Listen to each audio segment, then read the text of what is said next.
رحمت عالم صلی اللہ علیہ وسلم کے دل میں عدل کی جو آگ روشن تھی، وہ ظلم کے اندھیریوں کو مٹا دینے والی تھی۔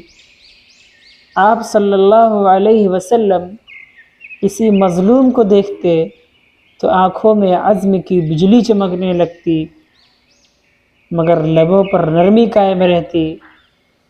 آپ صلی اللہ علیہ وسلم نے سکھایا کہ مظلوم کا ساتھ دینا ایمان کا تقاضا ہے، اور ظلم کے خلاف کھڑا ہونا عبادت کا درجہ رکھتا ہے۔ قریش کے چند سرداروں نے ایک اجنبی کا مال دبا لیا۔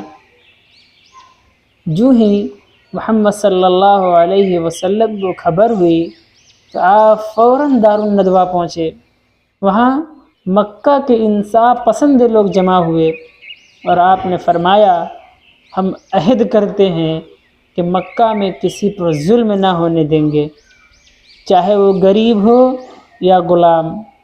یہ تھا حلف الفضول، وہ معاہدہ جسے نبی صلی اللہ علیہ وسلم نے نبوت کے بعد بھی فخر سے یاد فرمایا۔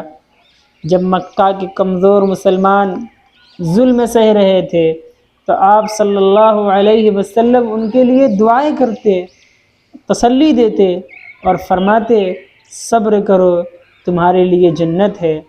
مگر جب مدینہ کا دور آیا، امت کو قوت ملی، تو آپ صلی اللہ علیہ وسلم نے عدل کو عملی لباس پہنایا۔ کسی امیر یا قریبی کے حق میں بھی رعایت نہ کی۔ ایک قریشی عورت نے چوری کی، سفارش کے لیے لوگ آئے۔ آپ صلی اللہ علیہ وسلم کا چہرہ غصے سے لال پیلا ہو گیا۔ فرمایا، اگر محمد کی بیٹی فاطمہ بھی چوری کرتی تو میں اس کا بھی ہاتھ کاٹتا۔ یہ اعلان تھا کہ اسلام میں انصاف قبیلے، رتبے اور خون سے بلند ہے۔